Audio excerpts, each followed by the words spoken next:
Hi guys, so after my Dalgona video, I got a little bit more requests to actually do some more sciencey videos. And so today I actually want to go through the process of what's involved when baking a loaf of bread. When I first started baking bread, I was doing these steps and I really didn't understand why certain steps were required and what was going on there. So today I'm going to bake a loaf of bread and explain kind of what's going on inside of the bread at each step. One caveat though is I'm not a very good bread baker. So for that reason, I'm gonna put a few resources in the description down below for those if you're actually interested in learning on how to actually bake a proper loaf of bread. So to give some structure to this video, I'm gonna be following a recipe from the website The Perfect Loaf, which is an excellent resource for those who want to learn how to actually bake a loaf of bread properly. I'm gonna be making the beginner sourdough recipe and using that timetable, which I find is a very convenient way to break up all of the steps that are required in baking bread. At each point, I'm gonna discuss a little bit of what's going on inside of the bread, so let's just go ahead and get started in actually making it. Making bread is a story of how air bubbles made by yeast get trapped in a network of gluten.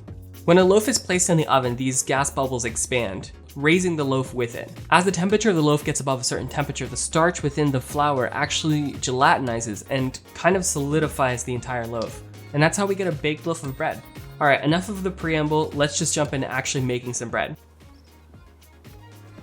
The first thing that we need to do when making a loaf of bread is to make what's known as a levain. Now to reiterate, we're going to make a sourdough loaf here, although the science for making bread is more or less the same when using commercially available yeast. Now sourdough starter is a complex of yeast and symbiotic bacteria that will give our bread that complex flavor that's associated with sourdough bread. When making a levain, we're taking a piece of our sourdough starter and placing it into an environment with food for a few hours to kind of just wake up and start making some carbon dioxide. To make the levain, we need to mix 37 grams of bread flour, 37 grams of whole wheat flour, 37 grams of sourdough starter, and 74 grams of warm water. Now mix this in a bowl until it all comes together. So let's talk about these guys who are doing all the heavy lifting, which is the yeast. Yeast is a general term used to refer to a group of single-celled fungi. And honestly, they're everywhere and come in many different varieties. Yeast are estimated to be hundreds of millions of years old, and it's actually estimated about 1% of all fungi on the planet are actually a form of yeast. These guys are pretty small, and roughly on the order of 3 to 4 microns across, roughly equal to the diameter of a strand of a spider's web. The specific species of yeast that we're using is really dependent on what you're actually using. If you're using commercial yeast, it's likely to be one type of yeast, but if you're using a sourdough, it could literally be anything. Each different strain of yeast will give you a slightly different flavor, and beer brewers are familiar with this in terms of, for example, Hefeweizen has a kind of banana-ish flavor that actually comes from the yeast that's used for a Hefeweizen. So how do they make bread? Well, yeast take in food, output stuff, and reproduce. They have two modes of operation, respiration and fermentation. During respiration, yeast feed on simple sugars such as glucose, sucrose, maltose, and fructose, and oxygen and output water, CO2, and energy in the form of ATP, kind of just like us. But when oxygen is in short supply, yeast switch to fermentation, take in simple sugars, and turn them into CO2 and ethanol. At various stages in the bread making process, the yeast we will be using will be switching between these two modes, or even doing both at the same time. But in either mode, the yeast are emitting carbon dioxide. And this carbon dioxide, for reasons we'll get into later, gets trapped in the dough and will lift the dough, creating a fluffy foam that we know as bread. Yeast are very temperature sensitive and only like to do their business at specific temperatures. For this reason, we want to maintain a temperature of 78 degrees Fahrenheit or about 25.5 degrees Celsius for the levain. I'm going to place mine into a proofing oven, cover it up so it doesn't dry out, and we're going to let this go for about 5 hours. While the yeast feeds, it's a good time to talk about what the yeast is actually feeding on, which is one of the primary ingredients in bread, which is flour. Wheat flour is made when the seeds or berries, as they're called, of a wheat plant are crushed in the process of milling. If you break open a seed, you'll see the various parts. See this fluffy white center here? This fluffy white part, which is the endosperm, makes up actually most of the flour by percentage. The genetic information and kind of control system for the seed is stored here in what's known as the germ, and the whole casing is either known as the seed coat or also can be referred to as the bran. So what exactly is in the endosperm? Well, it actually turns out a lot of stuff, but for this video, we're going to focus on two things that are crucial to the bread making process, which are proteins, which will form gluten and give bread its structure, and starches, which fill in the structure and provide a majority of the calories of the bread. We'll get into gluten a little bit later, but let's talk about what makes up the largest percentage of the endosperm by weight, which is the starch. So when a host plant creates a seed, it needs to make sure that that seed is capable of getting through the first few days or weeks on its own before it can get its own energy system up and running. So to do this, the plant actually stores energy in the seed in the form of starch. which can be broken down into simple sugar the plant can use to get through those first few days. Starch is made up of tiny granules on the order of about 30 microns or micrometers. Starch is not only a good energy source for the plants, but it's also a really good energy source for us. Cooked grains such as rice, corn, barley, wheat, these are all energy sources that are actually really crucial to the human diet. Carbohydrates make up a very large percentage of most people's diets, and this is often why these things are actually called staple foods. They're very important to diet and nutrition in general. Raw starch is a great storage device, but it's just that, a storage device. For it to be useful to the plant, it actually has to be broken down into simple sugars. In the case of the plant, the action of unpacking starch into building blocks is performed by an enzyme known as amylase. Amylase takes the compact starch and breaks it into simple sugars. It lives on the interior of the skin of the seed, waiting to be activated. This is why seeds, when dry, stay seeds for years. However, when they're introduced to water, they'll begin to sprout. When introduced to water, hormones shift, and then the amylase begins breaking down the starch into sugar and gets the plant working towards germination. So how is this relevant to flour? When the wheat berries are milled, the seed interiors are released and the amylase is put into contact with the starch. And when water is introduced, the amylase begins to break down these starches into sugars, which the yeast feed on. Let's set the discussion aside for right now and go back to our bread making. 4 hours after we created our levain, it's time to actually make another thing off to the side, which is known as the autolyse. For me, making an autolyse for the first time was one of those steps that actually made my bread come out the way that I had always hoped it would. But before I go into what's actually happening here and why this step is interesting, we should talk about the other primary component in wheat flour, which is the protein. Seeds not only contain starch as an energy source, but also the physical building blocks needed for construction, such as proteins. These proteins can be used in a number of things, but in the case of wheat berries, in the endosperm, the main proteins are known as glutenin and gliadin. When in the presence of water, these two proteins connect to each other using a relatively strong bond, and as these proteins connect, they form a chain, and these chains interconnect with each other, forming a network, or a matrix. Essentially, you could think of this as a three-dimensional scaffolding. We'll go into the details of the gluten networks in a little bit, but this brings us to a question that I had when I first started to bake. Why do we need to use bread flour? Why can't we use all-purpose flour? What's the difference between flours? Gluten really is the structural backbone of the loaf of bread. Without enough of it, the entire loaf will kind of collapse and won't really have the nice structure that a good baked loaf of bread has. Too much and it'll be like a bagel, too chewy and not really what we're going for. Well, how can we control how much gluten is actually in the bread? This is actually coming from the flour type that we use. Mills can kind of play around with the protein percentage. Protein has these building blocks that will form the gluten. So the more protein that's in the bread, the higher the protein percentage in the flour, the more gluten development will happen. All-purpose flour has a protein percentage of around 12%, which is completely suitable for baking bread. Although if you want a little bit more structure, you can bump this up by getting bread flour, which has a higher percentage of protein at 14%. You can push this even higher and get high glutinous flour, and this is ideal for making bagels or really stiff dough. And you can also go in the other direction and get flour that has less protein, around 8%, which was really good for pastries where we really don't want gluten to form. These types of flour are referred to as different things in different countries, so I've done a little bit of research and gathered them into a table here just for a few countries, just so you know kind of what I mean by bread flour if you're, for example, living in Germany. Okay, so back to our autolyse.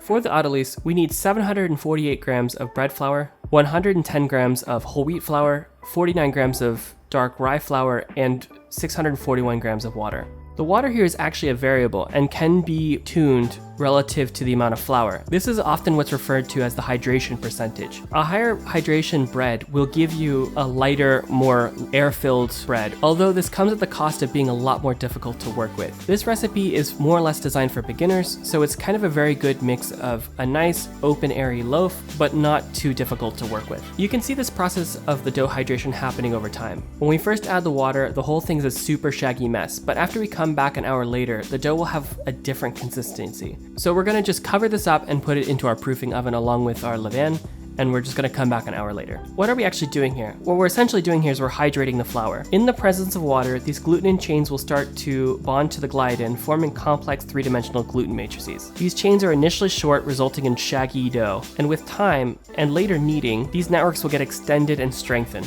These matrices not only trap gas, but also create the perfect nestling spot for those starch granules I spoke about earlier. The presence of these starch molecules will have a deep impact later when we start talking about how this bread is baked. And actually, here's an image of what they look like under a scanning electron microscope. You can see the starch is kind of nestled into the gluten matrix. 1 hour later, we come to the next step of a baking process, which is mixing. We want to mix our levain and autolyses together and also add 50 grams of water and 18 grams of sea salt. After everything's kind of mixed together, we need to really start to knead the dough together. And kneading will essentially strengthen these chains and lengthen them. You can perform this process by hand, but I'm going to be using a stand mixer for this. I use the stand mixer for about 6 minutes to really ensure that I've got a nice long chain. You don't want to go too long here. Overworking the dough will create too many gluten links, preventing the dough from really being able to expand in any direction. Just cover this up and we're going to let this sit for about 10 minutes. Alright, now it's time to do our fold and stretch. Starting 10 minutes after the dough mixing is done, we need to start doing what's known as the fold and stretch method. Grab the edges of the dough and pull upwards over the top of the dough. Do this on each side of the dough, north, east, south, and west, and we're going to repeat this process every 30 minutes. At first, this wasn't clear to me what is going on here and why this is necessary, but it's actually a very crucial step. Every time we do this, the layers of dough don't 100% overlap, and we're going to actually trap some small air pockets in the dough. These little air pockets serve as balloons that really can collect the CO2 emitted from the yeast, the basis for the air pockets that we actually see in the final baked bread. So after we're done with our first fold and stretch, we can go ahead and cover this up and place this back into our proofing oven. 30 minutes later, we're going to take it out and perform this same process again. We're going to repeat this process every 30 minutes 4 times. And after the 4th stretch and fold, we're just going to put the dough back into the proofing oven and just let it do its work. We're now entering into what's known as the bulk fermentation process, and this whole thing should take about 4 hours. During bulk fermentation, we're giving time for the yeast to break down the simple sugars in the dough and release carbon dioxide. What we should notice is that the dough will have a different texture at the beginning. It'll go from kind of a really hard, rubbery texture to a more of a soft, pillowy texture. After the bulk fermentation, pull the dough out of the proofing oven and we're ready to divide and shape this dough. And either going by eye or by actually weighing it, we need to divide this entire dough into 2 loaves. Using the bench scraper, carefully pull each of these doughs into a loose ball. Kind of playing around, you might be able to form a very just kind of loose ball. Once we've done this with both loaves, we're just gonna let this sit here for about 30 minutes to rest and relax before we actually do the final shaping. Once the 30 minutes of resting is done, we can go ahead and move on to the actual shaping part. Lightly flour the top of these balls of dough and lightly flip them over. Now we want to stretch out and shape the dough, and this provides structure and really aligns the gluten networks so that they're really tight and allows the bread to rise in a nice consistent way. So the method I'm using is definitely showing my lack of baking skills, but I'm going to put a link down in the description which demonstrates a much better shaping technique. But this is kind of the gist of what we're doing. We really want to stretch out the surface of the dough and really kind of fold it in on itself to create a really nice taut dough. So we're going to put the divided loaves into what are known as bannetons, basically just little bread forms. We want to cover these up and let them go into the fridge. Covering them will reduce the amount of water that will evaporate while they're in the relatively dry refrigerator. Okay, so we're gonna let these loaves sit in the fridge overnight, and that's gonna give more time for the yeast to be able to break down those sugars, release more CO2, as well as develop more complicated and complex flavors that come through these really complicated interactions. We're gonna let them sit in the fridge overnight, and in the next morning we'll be ready to bake.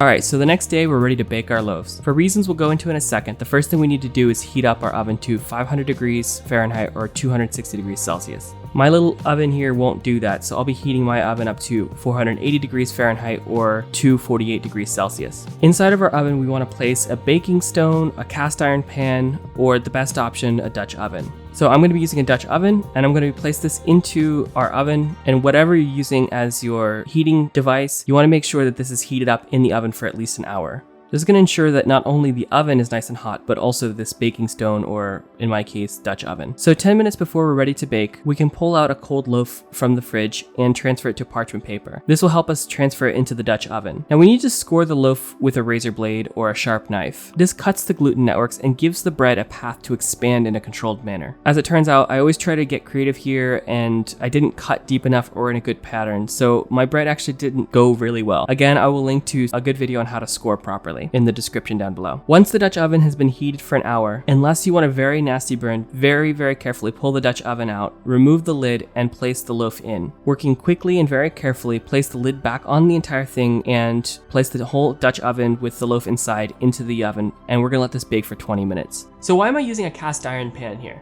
Well, the reason for that ultimately boils down to is we want the loaf to get as hot as possible, as quickly as possible, before the loaf sets, and then it resists further expansion. So the question is, well, why does the loaf expand? During both the bulk and cold fermentation process that we've done, yeast has converted the sugars from the starch into a gaseous form of CO2. When placed in the oven, the bubbles created by the yeast expand even further. We can actually use the ideal gas equation here to explain what's going on. We know that the temperature increase for a maintained pressure and number of CO2 molecules trapped in each bubble, so therefore as the temperature rises, so must the volume. The larger this change in temperature, the larger the volume expansion. So we want to increase the temperature of the loaf as rapidly as possible before the loaf sets. Additionally, as the temperature approaches boiling, water will evaporate and this water vapor will also enter these bubbles, further expanding these bubbles of raising dough.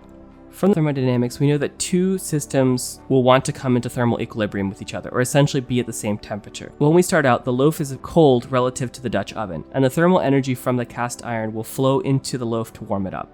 This process continues until the pan and the loaf are at the same temperature. The difference is that some materials store energy better than others and actually require more energy to change the temperature. For example, an aluminum baking tray doesn't have that much thermal energy storage and therefore will rapidly go to a lower temperature as all of the stored thermal energy quickly drains into the loaf, and that's that. The equilibrium temperature will be much lower between the two. However, for cast iron, there's much more thermal energy storage. So when a loaf is placed onto it, relatively little temperature is lost from the pan, and the equilibrium point for both the loaf and the pan is much higher than it would be for the aluminum pan. For this reason, by using a large heat reservoir such as a baking stone or cast iron or steel, we ensure that the best rapid change in temperature and therefore give us a much larger volume expansion from the bread and therefore rise in the bread. This entire phenomenon in the baking community is what's referred to as oven spring. So a good question is, why does the bread actually stop expanding? Bread stops expanding when the starch in the bread gelatinizes. This is the same thing that happens when you cook oatmeal or grits or flour when it rapidly thickens when you start cooking it. Starch granules rupture, releasing all of what's known as amylose, not to be confused with amylase. These link up and coagulate and really resist motion. You can kind of think of them as little glue bombs stuck all around within the gluten matrix. And for wheat flour, this process happens between 60 to 80 degrees Celsius or 140 degrees to 176 degrees Fahrenheit. Once gelatinization occurs, the loaf will really strain against any further expansion. Let's return to our actual loaf. Once the 20 minutes of baking with the lid on is over, we can take the lid off and bake for another 20 minutes. During this time, we're exposing the crust of the bread to direct heat. So this begs the question, why did we have the lid on the Dutch oven to begin with? So as I said before, we really want to make sure that these air bubbles expand as much as possible, preventing us from having a really dense, inedible brick. The loaf we put in initially is flexible and is free to rise as much as possible, but as the crust forms, it creates a hard shell which prevents further expansion, and that will really freeze the size of the loaf at that point. The surface of the bread is the part of the bread that is exposed to the most heat, and if the crust gelatinizes before the center gets a chance to heat up and expand, we won't have much oven spring. By shielding the loaf from direct radiation from the heating elements and convection of hot air running across the surface, we slow down the crust formation. Another reason the crust is formed is due to what's known as the Maillard reaction. Heat at the surface of the bread will turn aminos and sugars into a complex, nutty set of flavors that we associate with cooked food. The same Maillard reaction is what's responsible for giving a steak, a nice seared steak, its flavor, as well as a cooked or toasted marshmallow its nice flavor as opposed to just a regular marshmallow. I hope to go into the Maillard reaction in a future video, but for right now, let's just kind of gloss over this and we'll talk about it later. So after 20 minutes, our bread is essentially done. We can go ahead and pull it out of the oven, but now as inviting as it may seem, cutting into the bread at this point would be a bad idea. One reason is that the crust is sort of a barrier that prevents too much moisture from leaving the inside of the loaf. If we cut into it, that moisture will be hot enough to where it turns into vapor and quickly leaves the bread, leaving us a dry and stale loaf after it's cooled down. By allowing it to cool down, the moisture re-solidifies and enters into the starch, giving us that really jelly texture that really good bread has. But after about 20 minutes or longer, even letting it sit for a few hours or up to a day, we can cut open this delicious bread. And this loaf that I made certainly wasn't the best thing I've ever made, and this may have been for several reasons. I'm gonna blame it on the little oven, which really let out a large amount of hot air when placing the loaf and Dutch oven into the oven. Okay, so I hope you guys enjoyed this rather long and complicated video. If you made it to the end of this video, you're a total bamf, and don't let anybody take that away from you. This was only a small sliver of all of the stuff about the deep and fascinating science of bread, and it took me a long time to make this video. So if you did enjoy it, please consider sharing it with a friend, or if you're not a subscriber, subscribing really is a great way to help me out. Well, that's it for today, guys. I hope to make more sciencey videos for you guys soon, maybe a starch video, for example. And yeah. See you guys later. Bye.